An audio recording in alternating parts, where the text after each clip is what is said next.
आप सभी प्यारे साथियों को मेरा प्यार भरा नमस्कार।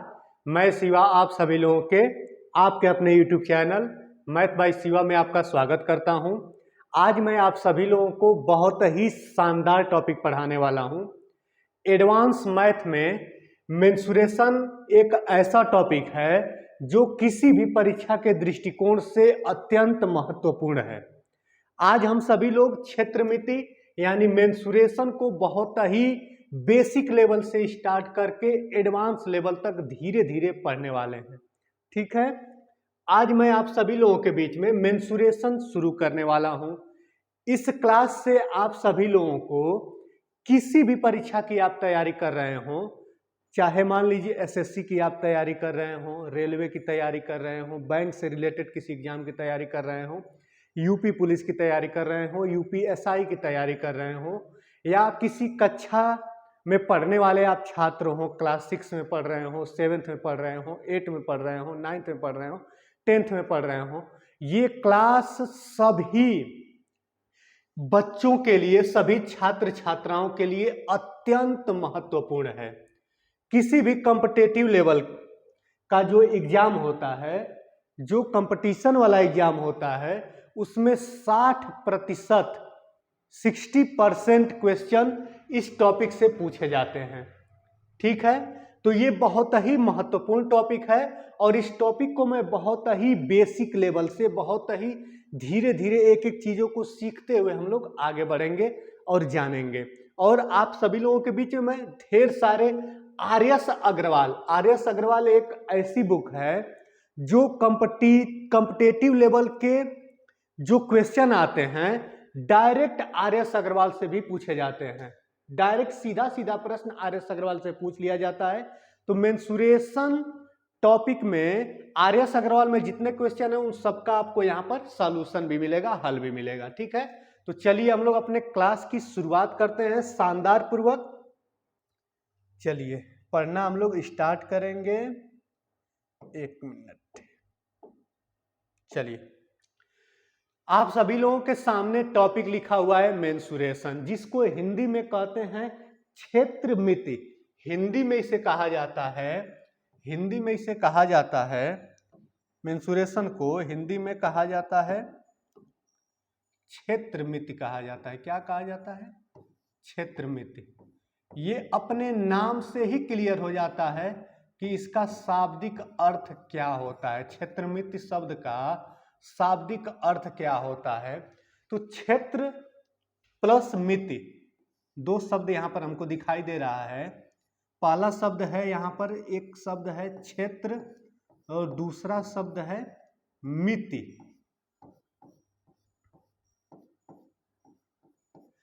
क्षेत्र शब्द का अर्थ क्या होता है?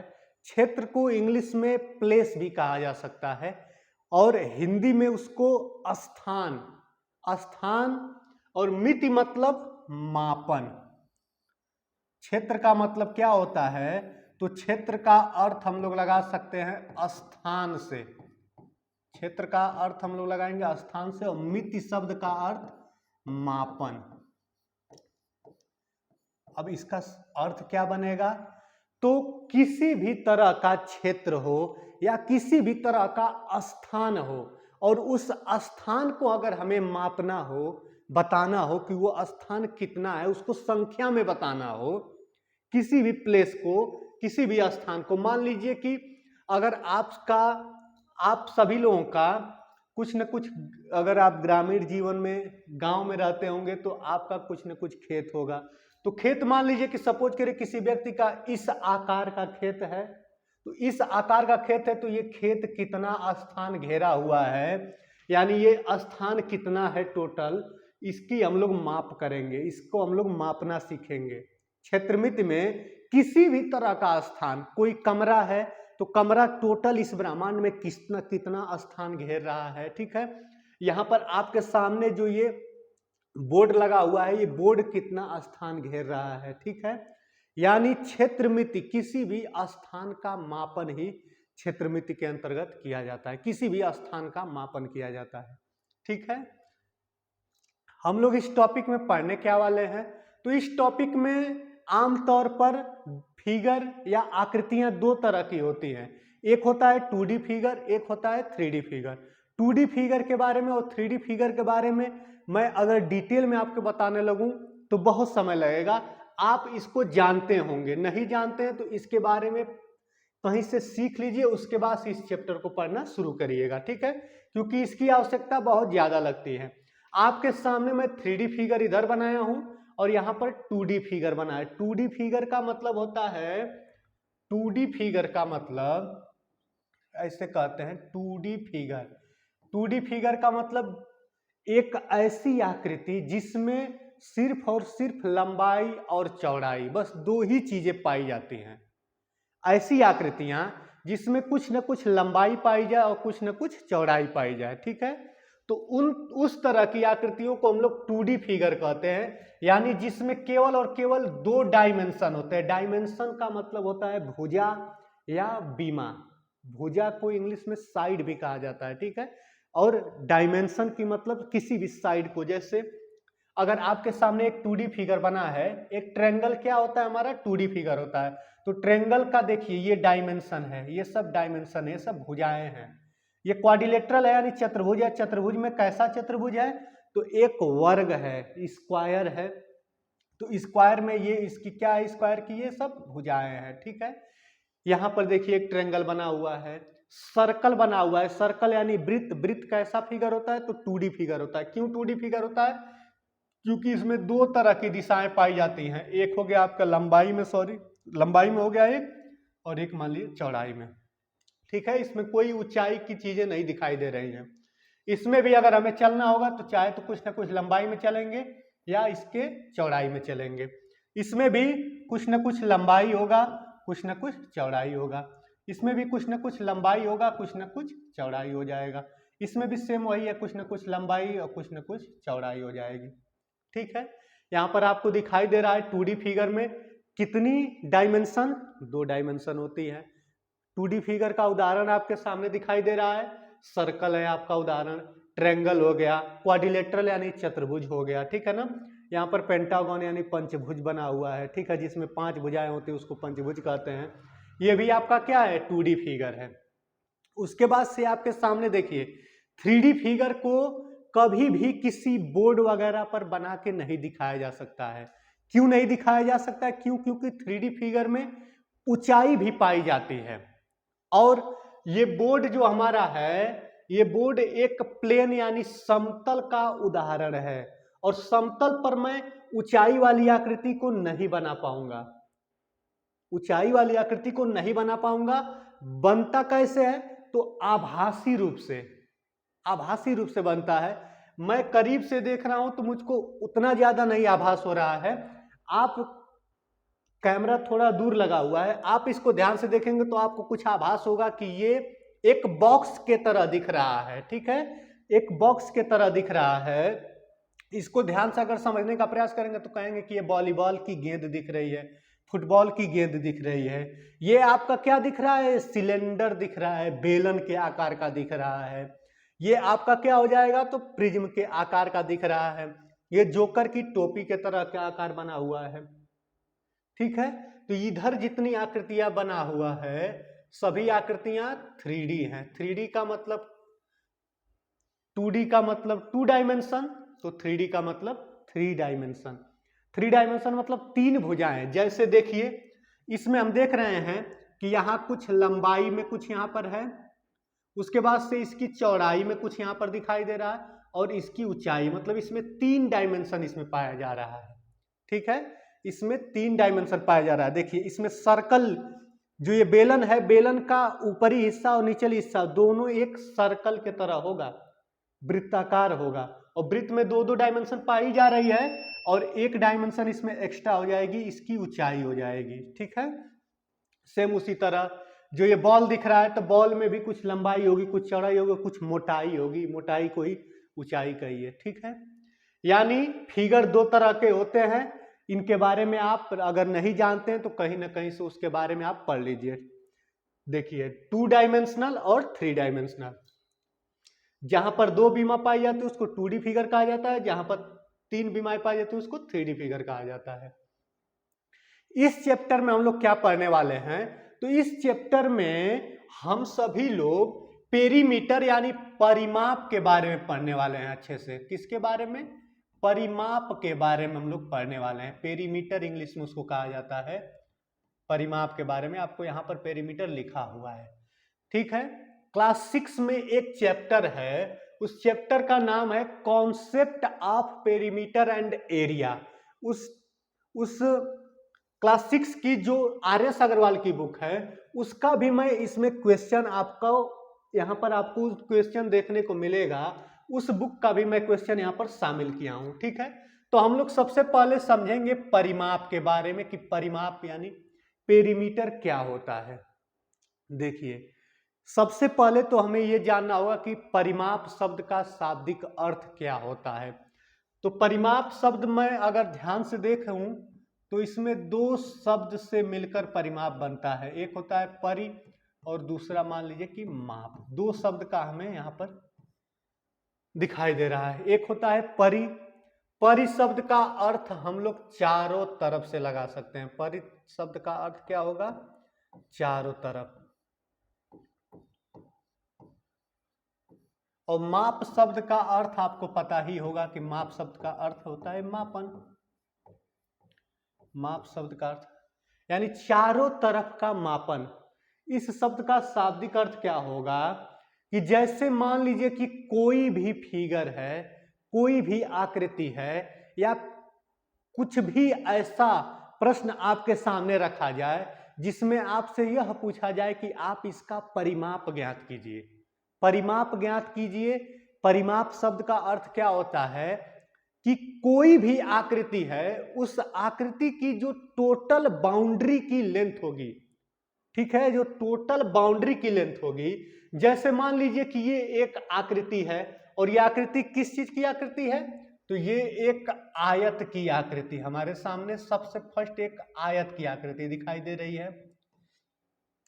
आयत क्या होता है? तो आयत एक ऐसा चतुर्भुज होता है जिसके आमने सामने की भुजाएं बराबर होती हैं तथा समांतर होती हैं। आयत एक ऐसा चतुर्भुज होता है। चतुर्भुज का मतलब चार रेखाखंडों से घिरी हुई बंद आकृति। देखिए, इसमें एक रेखाखंड यहाँ पर दिखाई दे रहा है, दो रेखाखंड, तीन रेखाखंड, चार रेखाखंड। ग्रीन लाइन आपको दिखाई दे रही है। ग्रीन से जो इसकी बाउंड्री बनाई गई है, आपको यहाँ पर बाउंड्री दिखाई दे रहा होगा, ठीक है।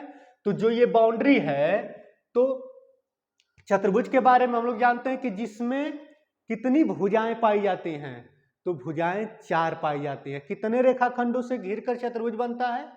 तो चार रेखाखंडों से घिरकर चतुर्भुज बनता है। चतुर्भुज चार रेखाखंडों से घिर के बनता है। लेकिन चतुर्भुज को हम लोग आयत कब कहते हैं? तो हम सभी लोग जानते हैं, आप भी जानते होंगे कि आयत किसे कहा जाता है? जिस चतुर्भुज में आमने सामने की भुजाएं आपस में बराबर हों। यानी अगर ये 5 सेंटीमीटर का होगा ये वाला, तो ये भी 5 सेंटीमीटर का होगा। अगर ये 10 सेंटीमीटर का होगा तो ऊपर जो ये ग्रीन वाला है वो भी 10 सेंटीमीटर का ही होगा। यानी आमने सामने की भुजाएं बराबर। स्पष्ट दिख भी रहा है कि जो यहां से यहां तक जितनी लंबाई होगी, सेम लंबाई वही ऊपर वाली भी होगी। यानी ये दोनों क्या होगा? आपस में इक्वल होगा। यानी आयत क्या होता है? आयत के आमने सामने की भुजाएं आपस में बराबर होती हैं तथा प्रत्येक कोण का मान 90 डिग्री होता है। प्रत्येक कोण का मान, देखिए यहां पर एक कोण बन रहा है, ये 90 डिग्री का हो जाएगा। यहां पर भी एक कोण बन रहा है, ये भी 90 डिग्री का होगा। यहां पर भी कोण बन रहा है, ये भी कितना होगा? 90 डिग्री का होगा। ये भी 90 डिग्री का होगा, ठीक है। यानी आयत में हम लोग देख रहे हैं कि आयत एक ऐसी आकृति है जिसके आमने सामने की भुजाएं आपस में बराबर हैं। आमने सामने की भुजाएं आपस में बराबर हैं तथा प्रत्येक कोण 90 डिग्री का होता है। उसी को हम लोग आयत कहते हैं, ठीक है। उसके बाद से आपके सामने मैं एक और आकृति बनाया हूं।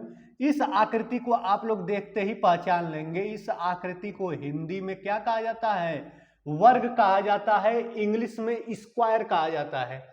इसको इंग्लिश में आयत को इंग्लिश में रेक्टेंगल कहा जाता है। इंग्लिश में आयत को क्या कहा जाता है? रेक्टेंगल कहा जाता है। वर्ग को क्या कहा जाता है? तो स्क्वायर कहा जाता है। आपके सामने एक स्क्वायर है। स्क्वायर क्या है? तो यह एक चतुर्भुज है। वर्ग क्या होता है? तो वर्ग एक चतुर्भुज होता है। चतुर्भुज किसे कहते हैं? जिसमें 4 रेखाखंड पाए जाए।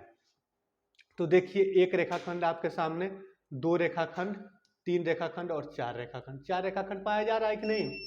4 रेखाखंडों से घिर कर ये आकृति बन रही है कि नहीं बन रही है? तो 4 रेखाखंडों से घिर कर ये आकृति बन रही है। तो क्या इसको वर्ग कह देंगे? जहां 4 रेखाखंडों से घिर कर आकृति कोई बनती हुई दिखाई देगी तो उसको हम लोग वर्ग कहेंगे? बिल्कुल नहीं कहेंगे। वर्ग हम लोग कब उसको बुलाएंगे? जब सभी की सभी भुजाएं आपस में बराबर दिखें और प्रत्येक कोण 90 डिग्री का दिखाई दे। देखिए, आयत में आमने सामने की भुजाएं आपस में बराबर हैं, लेकिन जो स्क्वायर होता है, वर्ग होता है, इसकी सभी भुजाएं आपस में बराबर होंगी। यानी जितना ये होगा उतना ही ये होगा, उतना ही ये भी होगा और उतना ही ये भी होगा। ठीक है? यानी जो ये चारों तरफ से जो मैं ये तीर बनाया हूं, जो ये एरो बन रहा है, यह दिखा रहा है कि मान लीजिए कि अगर ये a सेंटीमीटर का है तो ये भी a सेंटीमीटर का होगा, ये भी a सेंटीमीटर का होगा और ये भी a सेंटीमीटर का होगा। ठीक है? यानी वर्ग क्या होता है? वर्ग एक ऐसा चतुर्भुज होता है जिसकी चारों की चारों भुजाएं आपस में बराबर होती हैं। चारों की चारों भुजाएं क्या होती हैं? आपस में बराबर होती हैं। प्रत्येक कोण कितने डिग्री का? तो 90 डिग्री का होता है। उसको आयत कहते हैं। उसके बाद से आपके सामने एक त्रिभुज बना हुआ है। ठीक है? त्रिभुज बना हुआ है। त्रिभुज भी कई प्रकार का होता है। भुजा के आधार पर इसके कई प्रकार होते हैं, कोण के आधार पर कई प्रकार होते हैं। अगर आप इन त्रिभुज के बारे में अगर नहीं जानते होंगे तो इस वीडियो के लिंक डिस्क्रिप्शन में मैं लिंक डाल दूंगा। आप वहां पर मेरी ज्योमेट्री की क्लास को ध्यानपूर्वक देख लेंगे। वहां पर त्रिभुज से रिलेटेड सारी चीजें, मतलब पूरी ज्योमेट्री उसमें पढ़ाई गई है। ठीक है? त्रिभुज क्या होता है? तो त्रिभुज होता है 3 रेखाखंडों से घिरी हुई बंद आकृति को हम लोग त्रिभुज कहते हैं। चतुर्भुज किसे कहते हैं? 4 रेखाखंडों से घिरी हुई बंद आकृति को, 3 रेखाखंड से घिरी हुई आकृति को त्रिभुज कहेंगे। 5 रेखाखंडों से घिरी हुई बंद आकृति को पंचभुज कहेंगे। 6 रेखाखंडों से घिरी हुई बंद आकृति को षष्ठभुज कहेंगे। 7 रेखा से घिरकर बंद आकृति जब बनेगी तो उसको सप्तभुज कहेंगे। ठीक है? जितनी भुजा से घिरकर अगर कोई क्लोज फिगर बन रहा है, कोई बंद आकृति बन रही है, तो उसको उसी अनुसार नाम दिया गया है। यहाँ पर 3 रेखाखंड दिखाई दे रहा है, 1 रेखाखंड, 2 रेखाखंड, यहाँ पर 3 रेखाखंड, यहाँ पर 4 रेखाखंड, यहाँ पर 4 रेखाखंड। ठीक है? अब हम लोग वापस आते हैं अपने परिमाप पर। परिमाप शब्द का शाब्दिक अर्थ होता है, परि शब्द का अर्थ होता है चारों तरफ, माप शब्द का मापन। ठीक है? तो इसमें इन आकृतियों का परिमाप अगर हमसे पूछा जाएगा, इन आकृतियों का परिमाप देखिए, आयत है, वर्ग है, त्रिभुज है, सारी चीजें हैं। ठीक है ना? अब हम अपने सबसे पहले परिमाप शब्द का अर्थ हम समझ गए हैं कि किसी भी आकृति में जो उसका टोटल बाउंड्री का लेंथ होता है। टोटल बाउंड्री का लेंथ का मतलब, जैसे मान लीजिए कि अगर कहीं पर क्रिकेट का गेम हो रहा है और इस तरह की फील्ड बना दी जाए, सपोज करिए क्रिकेट का गेम हो रहा है और इस आयत के आकार को हिंदी में आयताकार कहते हैं। आयत के आकार को आयताकार कहेंगे और इंग्लिश में रेक्टेंगुलर कहेंगे। इंग्लिश में क्या कहेंगे? तो रेक्टेंगुलर कहा जाएगा इसको। आयत के आकार का अगर मान लीजिए कि कोई फील्ड बनाई गई है, क्रिकेट गेम वहां पर हो रहा है, तो उस फील्ड में सपोज करिए कि देखिए यहां पर बना दिया गया है, यहां पर बैटिंग वगैरह सारी चीजें हो रही हैं। ठीक है? तो इसके अनुसार इतनी ही फील्ड है, इसके अनुसार आप सभी लोगों को पता है कि बाउंड्री क्या होगा। तो अगर मान लीजिए कि गेंद यहां पर आएगी और इससे बाहर निकल जाएगी, तो यानी ये क्या हो जाएगा हमारा? यही बाउंड्री हमारा हो जाएगा। गेंद आएगी, इससे बाहर नहीं जानी चाहिए, इससे बाहर निकल जाएगा तो क्या हो जाएगा, हमें रन मिल जाएगा, इससे अच्छा रन मिल जाएगा। ठीक है, इससे बाहर ये बाउंड्री आपको दिखाई दे रहा है, इसमें बाउंड्री आपको दिखाई दे रहा है, समझ में आ रहा है कि बाउंड्री क्या है।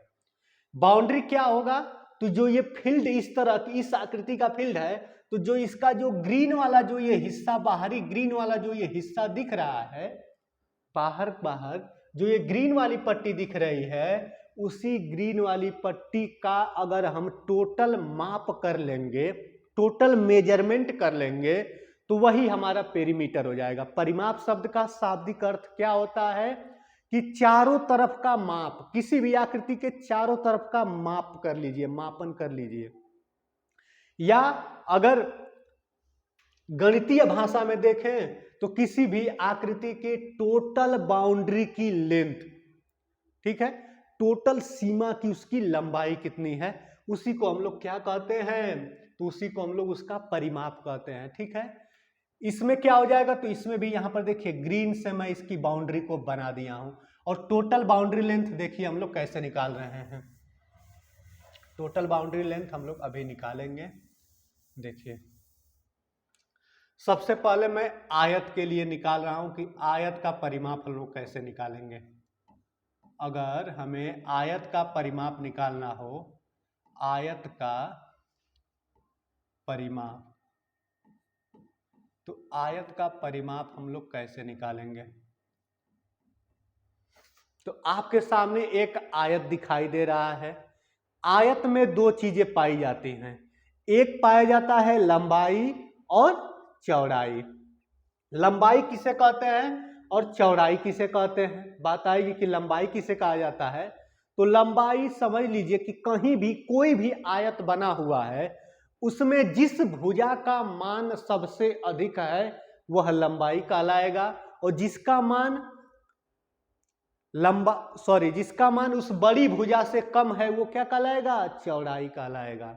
जैसे यहां पर आकृति बनी हुई है, तो आपको दिखाई दे रहा है कि कौन सी बाउंड्री सबसे लंबी है, तो आपको यहां से यहां तक दिखाई दे रहा है, यानी लंबाई इधर वाला हो जाएगा। ठीक है ना, इधर वाली क्या हो जाएगी, ये टोटल लंबाई हो जाएगी, और लंबाई को मैं स्मॉल यल से दिखा दे रहा हूं। यहां से यहां तक ग्रीन वाला हिस्सा क्या हो जाएगा, स्मॉल यल हो जाएगा। तो ऊपर वाला भी हिस्सा यहां से यहां तक क्या हो जाएगा, ये भी स्मॉल यल हो ही जाएगा।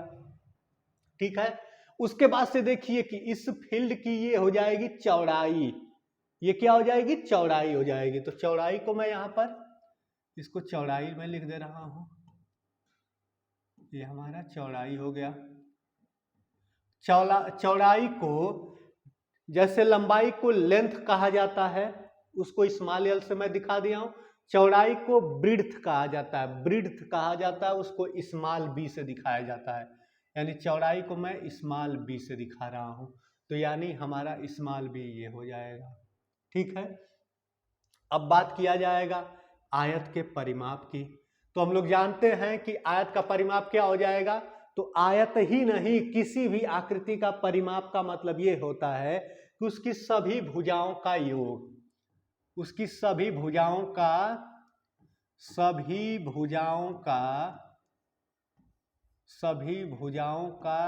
योग कर लीजिए, सभी भुजाओं का योग, सभी भुजाओं का योग, यानी total boundary length. Total boundary length कितनी होगी, उसी को हम लोग पेरीमीटर यानी परिमाप शब्द से पुकारते हैं या बुलाते हैं। तो देखिए सभी भुजाओं का योग, तो आयत की एक भुजा हमारे पास क्या है, तो एक भुजा यल है यहां पर। ठीक है, ये यल हो गया। फिर इसके बाद से इस भुजा पर हम चलते हैं, तो मान लीजिए चौड़ाई कितना हो जाएगा, तो बी हो जाएगा। ठीक है, चौड़ाई यहां से यहां तक यल हो गया, फिर यहां से यहां तक बी हो गया, फिर यहां से यहां तक कितना होगा, तो यल होगा। क्यों यल होगा, क्योंकि हम लोग अभी मैं बताया हूं आपको कि आयत क्या होता है, तो आयत एक ऐसा चतुर्भुज होता है जिसके आमने सामने की भुजाएं आपस में क्या होती हैं, बराबर होती हैं। ठीक है, आमने सामने की भुजाएं आपस में बराबर तथा समांतर भी होती हैं, पैरेलल भी होती हैं। पैरेलल यहाँ पर दिखाई दे रहा है, जैसे लग रहा है कि रेल की पटरी यहाँ पर बिछी हुई है। ठीक है ना, चलिए, तो ये लंबाई हो गई, तो ये भी, जब इसको स्मॉल एल से दिखाएंगे तो ये भी एल हो जाएगा, जब ये इसको बी से दिखाएंगे तो ये भी हमारा बी हो जाएगा। तो एल प्लस बी प्लस फिर क्या आ जाएगा, बी हो जाएगा। तो यहाँ पर कितना हो जाएगा, तो हम देख रहे हैं कि एक एल यहाँ पर है और एक एल यहाँ पर है, तो 2 एल हो गया, 2 एल हो गया। एक बी यहाँ पर है और एक बी यहाँ पर है, कितना हो गया, 2 बी हो गया। ठीक है ना। यानी हम लोग आयत का परिमाप निकाल रहे हैं। कोई भी आयत हम बना दिए हैं, हमको उसकी लेंथ नहीं पता है, ब्रीड्थ नहीं पता है, तो लेंथ नहीं पता है तो लेंथ को मैं एल से लिख लिया हूं, और ब्रीड्थ यानी चौड़ाई नहीं पता है तो उसको बी से लिख लिए, स्मॉल बी से लिख लिए हैं, और उसका परिमाप निकालने का प्रयास कर रहे हैं। तो जब परिमाप निकाल रहे हैं तो हम देख रहे हैं कि परिमाप निकालने में हो क्या रहा है कि यहाँ पर स्थिति बन रही है कि आप लंबाई का 2 गुना कर दीजिए और चौड़ाई का भी 2 गुना कर दीजिए और उन दोनों को जोड़ दीजिए, तब क्या निकल जाएगा, हमारा आयत का परिमाप निकल जाएगा। यानी किसी भी रेक्टेंगुलर फील्ड का अगर पेरीमीटर ज्ञात करना हो, पेरीमीटर फाइंड करना हो, तो हमें क्या करना पड़ेगा, उस रेक्टेंगुलर फील्ड की लेंथ का 2 गुना करना पड़ेगा और उसकी ब्रीड्थ का भी 2 गुना करना पड़ेगा। ठीक है। यानी ब्रीड्थ का मान अगर मान लीजिए 5 है तो उसको 2 गुना कर लेंगे, 10 कर लेंगे।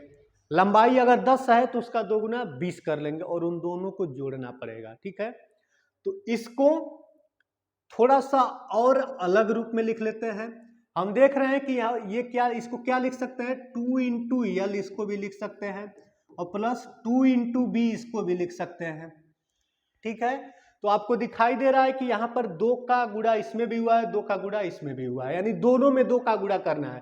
तो दोनों में 2 का गुणा को हम ऐसे भी लिख सकते हैं कि 2 को मैं कॉमन ले लूं, जब कॉमन यहां से लिया जाएगा, यानी कॉमन का मतलब भाग दिया जाएगा, तो यहां पर आपका यल बचेगा और यहां पर भाग होगा तो आपका बस बी बचेगा। ठीक है ना। इतना आ गया 2 इंटू एल, सॉरी, जो ये 2 का गुणा है, लंबाई और चौड़ाई दोनों को जोड़ दीजिए और जोड़ने के बाद जितना आ रहा है उसका 2 गुना कर दीजिए। ठीक है। लंबाई और चौड़ाई दोनों को जोड़कर जितना आ रहा है उसका 2 गुना कर दीजिए, हमें आयत का परिमाप पता चल जाएगा। ठीक है। यानी रेक्टेंगुलर फील्ड है, आयत के आकार की फील्ड है, उसका हमें परिमाप ज्ञात करना है तो हम आसानी से ज्ञात कर लेंगे। ठीक है। परिमाप शब्द का अर्थ आपको समझ में आ रहा होगा। परिमाप शब्द यानी हम किसकी लेंथ, किसकी लंबाई को ज्ञात कर रहे हैं। तो यहां पर मैं ग्रीन, उस बाउंड्री को मैं ग्रीन करके यहां पर बना दिया हूं, आपको दिखाई दे रहा होगा, आपकी स्क्रीन में दिखाई दे रहा होगा कि जो ग्रीन वाला हिस्सा है यही टोटल कितना है, उसी को हम लोग परिमाप कहेंगे। कोई भी आकृति बना दीजिए, उसकी जो बाहरी, सबसे बाहरी हिस्सा यानी उसी को तो बाउंड्री कहा जाता है। बाउंड्री की ही लेंथ निकाल लीजिए, टोटल लंबाई निकाल लीजिए, वही आपका परिमाप होता है। ठीक है। तो यानी हमारा कितना आ गया, आयत का परिमाप कितना आ गया, तो हम देख रहे हैं, इसको बोल सकते हैं लंबाई और चौड़ाई को जोड़कर उसका दुगुना कर दो, यानी दूना लंबाई प्लस चौड़ाई। इसको ऐसे हिंदी में पढ़ा जाता है कि दूना लंबाई प्लस चौड़ाई भी कहा जाता है। ठीक है ना। चलिए अब हम लोग आगे बढ़ते हैं। आयत का परिमाप का एक फार्मूला हो गया। इस फार्मूला पर कोई भी संख्या आपको मिले आप रखिए, तुरंत आपको आंसर मिलेगा। जैसे आपको मैं एक क्वेश्चन दिखाता हूं, जैसे ये देखिए, आर.एस. अग्रवाल का एक्सरसाइज 21A का ये पहले का पहला क्वेश्चन है। पहले क्वेश्चन का पहला क्वेश्चन है। आप देखिए यहां पर कह रहा है कि find the perimeter of a rectangle in which length, क्या लिखा है, 16.8 सेंटीमीटर और ब्रिड्थ कितना दिया हुआ है, 6.2 सेंटीमीटर दिया हुआ है। यानी यहां पर एक आयत बना हुआ है जिसकी लेंथ कितना है, लेंथ आपको दिखाई दे रहा है 16.8 सेंटीमीटर, लेंथ है 16.8 सेंटीमीटर और ब्रिड्थ कितना है, बी का मान कितना है, तो बी का मान है 6.2 सेंटीमीटर। बी का मान कितना है, 6.2 सेंटीमीटर। हम अभी पढ़े हैं, हमको अभी पता चला है कि आयत का परिमाप, perimeter of a rectangle, English में लिखेंगे तो अगर, लेकिन हम हिंदी का ही प्रयोग करेंगे ज्यादा से ज्यादा, प्रश्न जो भी इसमें इंग्लिश में लिखा रहेगा मैं उसको बकायदे आपको हिंदी में बताऊंगा कि उसका क्या अर्थ है। ठीक है, इसका अर्थ क्या है? फाइंड मतलब खोजना है, निकालना है, पेरीमीटर ऑफ ए रेक्टेंगल, एक आयत का परिमाप, इन विच जिसकी लंबाई दिया हुआ है इतना और चौड़ाई दिया हुआ है इतना। ठीक है ना, आयत का परिमाप कितना हो जाएगा? तो आयत का परिमाप बराबर, हम लोग अभी सूत्र पढ़े हैं, दूना लंबाई प्लस चौड़ाई हो गया। ठीक है ना, एक चीज हम लोग चर्चा नहीं किए हैं, उसकी भी चर्चा हम लोग यहां पर कर लेते हैं। देखिए, आयत का परिमाप जब हम लोग निकालेंगे तो परिमाप का यूनिट क्या होगा, उसका मात्रक क्या होगा। जैसे यहां पर लंबाई मान लीजिए कि सेंटीमीटर में है, चौड़ाई भी मान लीजिए सेंटीमीटर में है, तो जब हमारे यहां परिमाप भी आएगा तो सेंटीमीटर में ही आ जाएगा। अगर मान लीजिए कि मेरी लंबाई, अगर कोई किसी आयत की लंबाई मीटर में दिया हुआ है, चौड़ाई भी मीटर में दिया हुआ है, तो पेरीमीटर भी मीटर में ही आएगा, यानी यूनिट चेंज नहीं होती है। परिमाप में मात्रक चेंज नहीं होता है, यूनिट चेंज नहीं होता है। अगर डायमेंशन यानी भुजाओं का मान सेंटीमीटर में है तो परिमाप सेंटीमीटर में आएगा, फीट में है तो परिमाप फीट में आएगा, मीटर में है तो मीटर में आएगा, डेकामीटर में है तो डेकामीटर में आएगा, डेसीमीटर में है तो डेसीमीटर में आएगा। ठीक है, यानी लंबाई और चौड़ाई का जो यूनिट होगा पेरीमीटर का भी वही यूनिट होगा। अगर दोनों का यूनिट अलग अलग है, मान लीजिए कि लंबाई का यूनिट मीटर है और चौड़ाई का यूनिट यानी मात्रक सेंटीमीटर है, दोनों का अलग अलग अगर यूनिट है, मात्रक है, तब पेरीमीटर हम लोग नहीं निकाल पाएंगे। तब तक नहीं निकाल पाएंगे जब तक दोनों की यूनिट को सेम न कर लें, बराबर न कर लें। जैसे ही उन दोनों की यूनिट सेम हो जाएगी, लंबाई और चौड़ाई की जैसे ही यूनिट सेम हो जाएगी, हम अपने परिमाप पर पहुंच जाएंगे, हम अपना परिमाप निकाल लेंगे। ठीक है ना, चलिए, यानी समझ में आ गया होगा कि परिमाप निकालेंगे तो परिमाप का यूनिट क्या होता है। यूनिट मतलब मात्रक, मात्रक का मतलब क्या होता है, मात्रक से ही किसी भी संख्या को सही रूप प्रदान होता है। जैसे मान लीजिए कि यहां पर 20 लिखा हुआ है, तो 20 का मतलब क्या है, अगर मैं यहां पर 20 रुपए लिख दूं तो समझ में आ जाएगा, अच्छा ये रुपया की बात हो रही है। अगर मैं 20 के यहां पर घंटा लिख दूं तो अच्छा ये समय की बात हो रही है। 20 के स्थान पर मैं किलोमीटर लिख दूं तो अच्छा ये दूरी की बात हो रही है। ठीक है, 20 के स्थान पर मैं लीटर लिख दूं, 20 के स्थान पर मैं लीटर लिख दूं, अच्छा ये किसी द्रव वाले पदार्थ की बात हो रही है। ठीक है, यानी यूनिट से चीजें समझ में आती हैं, उसको संख्या को सही रूप मिलता है। ठीक है, तो लंबाई जब आएगा, जब लंबाई हम लोग मापन करेंगे तो कुछ ना कुछ किसमें आएगा, मीटर में आ सकता है, सेंटीमीटर में आ सकता है, फीट में आ सकता है, बहुत बड़ी लंबाई है तो किलोमीटर में आ सकती है। ठीक है, यानी लंबाई और चौड़ाई दोनों क्या है, दोनों एक प्रकार से एक दूरी ही है, और दूरी का मात्रक जो जो होता है कुछ कोई भी आ सकता है। ठीक है, तो उसी प्रकार से जब हम पेरीमीटर निकालेंगे, परिमाप निकालेंगे, तो वो भी तो संख्या के रूप में आएगा। जब लंबाई और चौड़ाई को जोड़कर उसका दोगुना करेंगे तो संख्या ही तो आएगी, लेकिन वो संख्या के आगे मात्रक क्या लगेगा, तो मात्रक लगेगा जो मात्रक में लंबाई और चौड़ाई दी रहेगी। यानी यहां लंबाई सेंटीमीटर में है, चौड़ाई भी सेंटीमीटर में, तो हमारा परिमाप भी सेंटीमीटर में ही आएगा। देखिए यहां पर 2 है तो मैं यहां पर 2 लिख दे रहा हूं। लंबाई कितना है, तो लंबाई हमारा है 16.8 सेंटीमीटर। ठीक है ना, तो 16.8 हो गया। चौड़ाई कितना है, तो 6.2 सेंटीमीटर। और जब टोटल हम लोग निकालेंगे तो ये किस में आएगा, हमारा पेरीमीटर सेंटीमीटर में ही आएगा। ठीक है, क्या करें, जो अंदर वाली संख्या इनको पहले जोड़ दीजिए, फिर कोष्टक टूटेगा तो 2 से गुणा हो जाएगा। तो 8 2 आपका कितना हो गया, 10, 10 को 0 हो गया। उसके बाद से क्या हो जाएगा, हासिल 1 हो जाएगी। 6 6 कितना हो गया, 12, यानी 12 और 1 हासिल क्या है, 13 हमारा हो गया। ठीक है ना, 13 हो गया, और ये क्या हो गया, 1 1 2 हो गया हमारा। कितने स्थान पर दशमलव लगेगा, तो दशमलव लगेगा आपका यहां पर, देखिए एक स्थान यहां पर हो गया और एक स्थान यहां पर हो गया। ठीक है, यानी दशमलव के बाद एक ही अंक है, दशमलव के बाद यहाँ पर भी एक ही अंक है, तो यहाँ पर भी दशमलव के बाद एक ही अंक होगा, ठीक है ना, सेंटीमीटर रहेगा। और ये अब कितना हो गया है आपको समझ में आ रहा है, 23 के बाद 0 आ गया, 23 गुना के 46 हो जाएगा, 46 सेंटीमीटर। क्या हो गया, 46 सेंटीमीटर हो गया आपका, क्या आ गया, परिमाप आ गया, पेरीमीटर आ गया। ठीक है, हम क्या किए हैं कि देखिए यहां पर हम लोग कैसे सूत्र निकाले हैं, हमको पता है कि आयत की लंबाई ये देखिए यल है, चौड़ाई इसका बी है, आमने सामने की भुजाएं बराबर होती हैं, तो ये यल है तो ये भी यल हो गया, ये बी है तो ये भी बी हो गया। और हम लोग जानते हैं कि किसी भी आकृति का अगर परिमाप निकालना हो तो उस आकृति की सभी भुजाओं को आपस में ऐड कर दीजिए, आपस में मिला दीजिए। जैसे ही आपस में मिला दिया जाएगा तो क्या हमारा निकल आएगा, तो हमारा परिमाप निकल आएगा।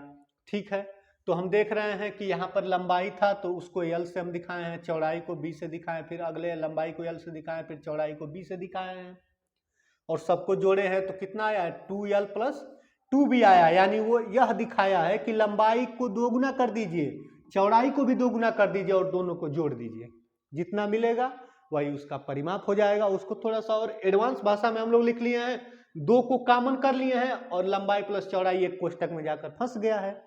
ठीक है, यानी लंबाई और चौड़ाई को जोड़िए और उसका दुगुना कर लीजिए, आपका परिमाप पता चल जाएगा। ठीक है, चलिए अब हम लोग देखेंगे जो अगली आकृति है, अगर उससे प्रश्न आ जाए, उसके परिमाप का प्रश्न आ जाए, तब हम लोग क्या करेंगे, पहले हम लोग परिमाप का कॉन्सेप्ट पूरा पढ़ लेंगे और परिमाप से रिलेटेड ढेर सारे प्रश्न को सॉल्व कर लेंगे। उसके बाद से हम लोग एरिया के बारे में पढ़ेंगे कि एरिया क्या होता है, एरिया से रिलेटेड चीजों को पढ़ेंगे और उसको समाप्त करेंगे। आर.एस. अग्रवाल के सभी महत्वपूर्ण प्रश्नों को मैं इसमें शामिल किया हूं। ठीक है, चलिए अगली आकृति हमारे सामने है, अगली आकृति क्या है हमारे सामने, तो अगली आकृति हम लोगों के सामने है स्क्वायर यानी वर्ग की आकृति, स्क्वायर यानी वर्ग की आकृति। अगली आकृति हमारे सामने वर्ग का है।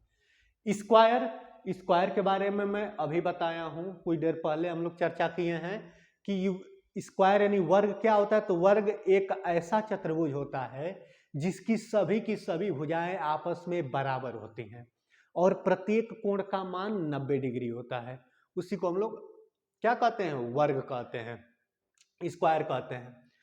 अब हम लोग निकालेंगे वर्ग का परिमाप, यानी पेरीमीटर ऑफ है स्क्वायर, यानी वर्ग का परिमाप। वर्ग का परिमाप कैसे निकलेगा, देखिए तो वही नियम लगेगा कि सभी भुजाओं का योग।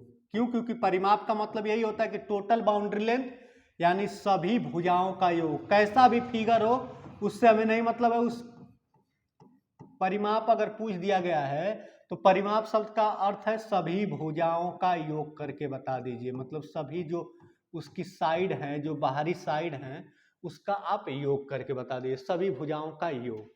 ठीक है, तो यहाँ पर भुजाओं का माप हमें नहीं मालूम है तो मैं मान ले रहा हूं कि ये वाली भुजा a सेंटीमीटर की है या a मीटर की है या a फीट की है। ठीक है ना, यानी यहाँ पर एक एल्जेब्रिक मैं लिख दिया हूं, तो एल्जेब्रिक का ये किसी भी संख्या को एडॉप्ट कर सकता है, इसका मान कुछ भी हो सकता है। ठीक है ना, लेकिन जो भी होगा इस वर्ग के लिए अगर ये वाली भुजा का माप a है तो इस वाली भुजा का माप भी a ही होगा, इस वाली भुजा का माप भी a ही हो जाएगा और इस वाली भुजा का माप भी a हो जाएगा। क्यों, क्योंकि वर्ग के बारे में हम लोग पढ़े हैं, सीखे हैं, जाने हैं कि वर्ग एक ऐसी आकृति होती है, ऐसा चतुर्भुज होता है जिसकी सभी भुजाएं बराबर तथा प्रत्येक कोण 90 डिग्री तथा वर्ग के आमने सामने की भुजाएं समांतर भी होती है। तो समांतर का यहाँ कोई कार्य ही नहीं है। ठीक है, कोण का भी कोई कार्य नहीं है। क्यों, हमको पेरीमीटर निकालना है, यानी पेरीमीटर का मतलब जो ये ग्रीन वाला हिस्सा आपको दिख रहा है, ये बाउंड्री दिख रही है, यही टोटल कितनी है यही हम लोग ज्ञात कर रहे हैं कि टोटल बाउंड्री इसकी कितनी होगी। इस तरह की आकृति अगर वर्ग की आकृति रहेगी तो इसकी टोटल बाउंड्री की लेंथ कितनी होगी। और अगर हमारे सामने कोई प्रश्न आ जाए तो उसको तुरंत कौन सा सूत्र लिखेंगे और तुरंत पेरीमीटर बता देंगे, उसी सूत्र की खोज में हम लोग यहाँ पर हैं। ठीक है, तो मान लीजिए कि ये यहाँ से यहाँ तक कोई व्यक्ति गया है, कितना चला होगा, तो मान लीजिए कि a सेंटीमीटर चला होगा, a मीटर चला होगा, कुछ भी चला होगा। यहाँ से यात्रा किसी ने शुरुआत किया था, मान लीजिए अब यहाँ से शुरुआत किया, यहाँ तक पहुँच गया है, फिर यहाँ से जब चलेगा तो फिर ऊपर की तरफ यहाँ पहुँचेगा, यहाँ तक पहुँचेगा, तो फिर a सेंटीमीटर, a मीटर या कुछ भी चला है। ठीक है, उसके बाद से फिर यहाँ से किधर आएगा, तो यहाँ पर बाउंड्री पर ही चल रहा है कोई व्यक्ति। ये ग्रीन वाला हिस्सा ही टोटल कितना हम लोग निकाल रहे हैं, तो ये a है, एक बार a हम लिख दिए, यहाँ से यहाँ तक ये भी a सेंटीमीटर होगा, उसको भी जोड़ेंगे क्योंकि सभी भुजाओं का योग निकालना है हमें। इसका भी क्या हो जाएगा, a, इसको भी जोड़ दिया जाएगा, उसके बाद से फिर प्लस का चिन्ह लगा के, और ये यहाँ तक आके इसकी पूरी यात्रा पूरी हो जाएगी। ठीक है, यानी अगला वाला भी a हो गया हमारा। ठीक है, यहां से चलना शुरू किए, एक चक्कर हम लगा दिए। किसी भी आकृति का बाहरी यानी उसके बाउंड्री पर जब एक चक्कर पूरा किया जाएगा तो वो किसके बराबर होगा, तो उसके परिमाप के बराबर होगा। क्यों, क्योंकि वो उतनी ही दूरी चलेगा जितना उसका परिमाप होगा। ठीक है, आकृति अगर ये वर्ग की आकृति थी तो इसकी बाउंड्री पर अगर कोई चलता हुआ एक चक्कर पूरा लगा देगा तो ये होगा कि वो उसके परिमाप पर एक चक्कर लगा दिया है। ठीक है, तो क्या है, ये सभी अलजेब्रिक सेम है, 1 2 3 4 यानी 4a हो गया, ये 4a।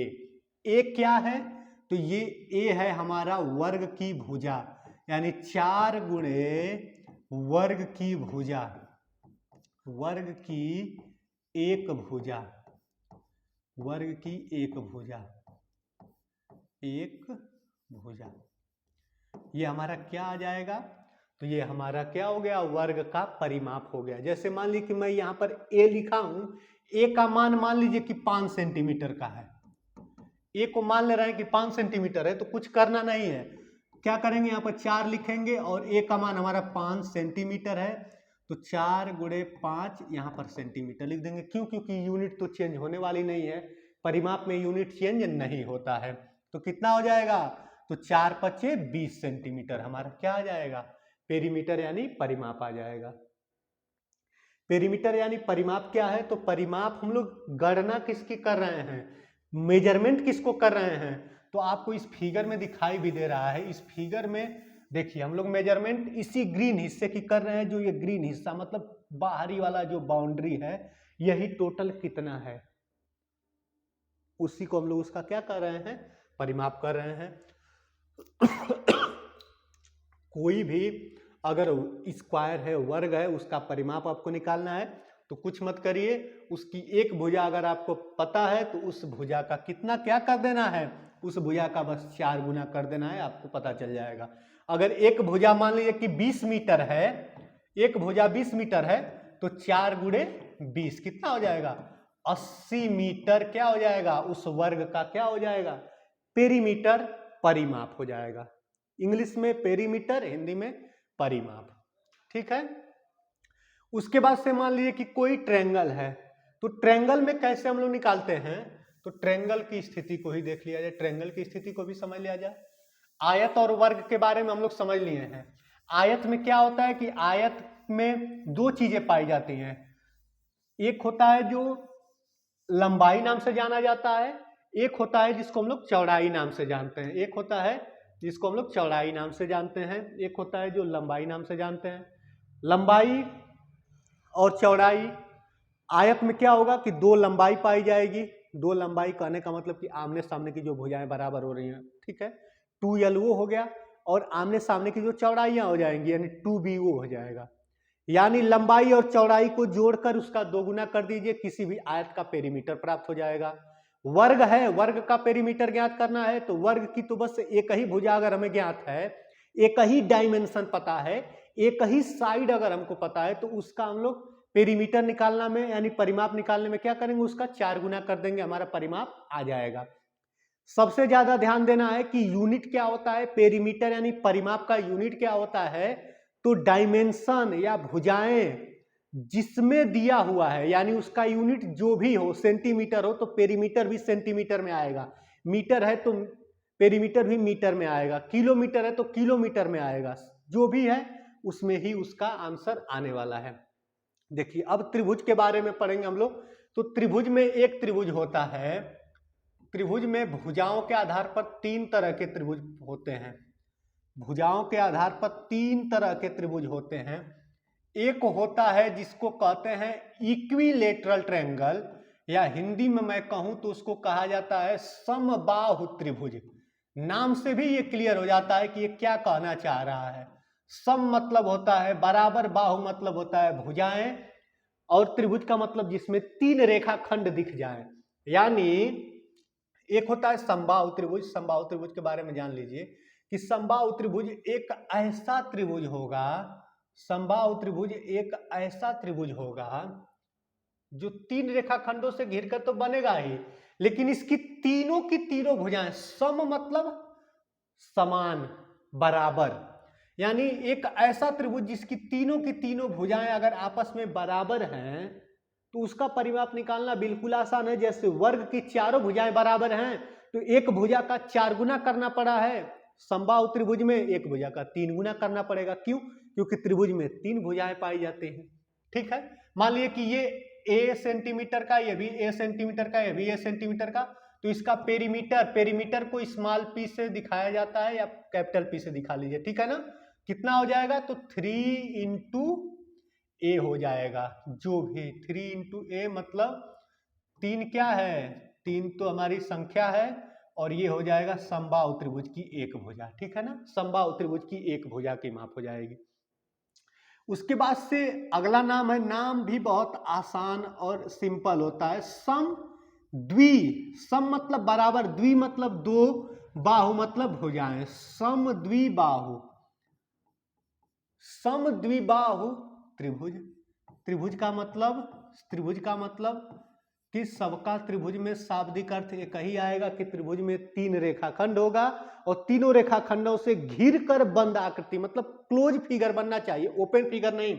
ओपन फिगर का मतलब कि जैसे ये 3 रेखाखंड तो इसमें भी है, लेकिन इसको त्रिभुज हम लोग नहीं कहेंगे। क्यों? क्योंकि यहाँ पर देखिए, यहाँ पर अगर इसमें चाहेगा तो कोई आ भी सकता है, इसमें से बाहर भी जा सकता है, लेकिन इस आकृति में अगर यहाँ पर कोई अंदर फंसा हुआ है तो इधर ये वाली बाउंड्री टच करना पड़ेगा, इस बाउंड्री को, इस बाउंड्री से, चारों तरफ से बंद है, रास्ता कहीं बाहर निकलने का नहीं है। यानी ये क्लोज फिगर है और ये हमारा ओपन फिगर है। ठीक, तो जो समद्विबाहु त्रिभुज होता है, समद्विबाहु त्रिभुज कैसा होता है? तो समद्विबाहु त्रिभुज एक ऐसा त्रिभुज होता है, सम मतलब बराबर, द्वि मतलब दो, बाहु मतलब भुजाएं। एक ऐसा त्रिभुज जिसकी दो भुजाएं बराबर हो, तीसरी भुजा अलग हो। दो भुजाएं बराबर होने का मतलब कि अगर ये a सेंटीमीटर का है तो ये भी a सेंटीमीटर का होगा, ये मान लीजिए कि कुछ अलग होगा, b सेंटीमीटर का होगा। ठीक है, क्योंकि समद्विबाहु त्रिभुज एक ऐसा त्रिभुज होता है, समद्विबाहु त्रिभुज उस त्रिभुज को कहते हैं जिस त्रिभुज में केवल उसकी दो भुजाएं आपस में बराबर अगर हमको दिख रहा है तो उसको हम लोग समद्विबाहु त्रिभुज कहते हैं। समद्विबाहु त्रिभुज कहते हैं, मतलब समान दो भुजाएं। तो जब इसका परिमाप निकालना रहेगा, इसका पेरीमीटर निकालना रहेगा, तो हम लोग जानते हैं परिमाप क्या होता है, तो सभी भुजाओं का योग। तो एक भुजा कितना है? a हो गया, एक और भुजा फिर a हो जाएगा और ये b हो जाएगा, यानी कितना हो जाएगा? 2a प्लस b हो जाएगा। ठीक है, यानी समद्विबाहु त्रिभुज का परिमाप कितना हो जाएगा? तो 2a प्लस b, यानी जो बराबर भुजाएं हैं उसका दोगुना करना पड़ेगा और जोड़ना किसमें पड़ेगा? तो जो तीसरी भुजा है, ठीक है, जो इनके समान नहीं है। उसके बाद से लास्ट होता है, तो लास्ट क्या है? लास्ट है तीसरे नंबर पर विषम बाहु त्रिभुज। विषम मतलब बराबर नहीं हो, बाहु मतलब भुजाएं, विषम बाहु त्रिभुज। विषम बाहु त्रिभुज, इसका पेरीमीटर हम लोग कैसे निकालेंगे? तो विषम बाहु त्रिभुज में मान लीजिए कि ये एक विषम बाहु त्रिभुज दिख रहा है, ये a सेंटीमीटर का, ये b सेंटीमीटर का, ये c सेंटीमीटर का। ठीक है, परिमाप का मतलब क्या होता है कि सभी भुजाओं को आपस में ऐड कर दीजिए, जोड़ दीजिए, मिला दीजिए। तो क्या करेंगे? तो a centimetre, a plus b plus c, यही हमारा क्या हो जाएगा? यही हमारा विषम बाहु त्रिभुज का परिमाप हो जाएगा। ठीक है, ये क्या हो जाएगा? हमारा विषमबाहु त्रिभुज का ये पेरीमीटर यानी परिमाप हो जाएगा। ठीक है, हम लोग जितने भी फिगर हैं आयत के बारे में हम लोग जान लिए कि आयत का हम लोग परिमाप कैसे निकालते हैं। तो आयत का परिमाप निकालने के लिए लंबाई और चौड़ाई को जोड़कर उसका दोगुना करना पड़ेगा। वर्ग का परिमाप कैसे निकालना है, तो वर्ग के परिमाप में हम लोग क्या करना है कि अगर वर्ग की एक भुजा दिया हुआ उसका 4 गुना कर लीजिए, वर्ग का परिमाप पता चल जाएगा। त्रिभुज में तो त्रिभुज कई तरह के होते हैं, भुजाओं से ही मतलब है, क्यों? क्योंकि परिमाप में उसकी भुजाओं सभी भुजाओं का योग है, तो इसलिए भुजा के आधार पर त्रिभुज 3 प्रकार का होता है। एक होता है समबाहु त्रिभुज, दूसरा समद्विबाहु त्रिभुज, तीसरा होता है विषमबाहु त्रिभुज। समबाहु त्रिभुज एक ऐसा त्रिभुज होता है जिसकी सभी भुजाएं आपस में बराबर होती हैं। जब सभी भुजाएं आपस में बराबर हैं यानी 3 ही भुजा होगा और वो तीनों आपस में बराबर है यानी एक भुजा का 3 गुना कर दीजिए। समद्विबाहु त्रिभुज में क्या होगा कि 2 भुजाएं बराबर होगी, एक तीसरी वाली भुजा अलग माप की होती है।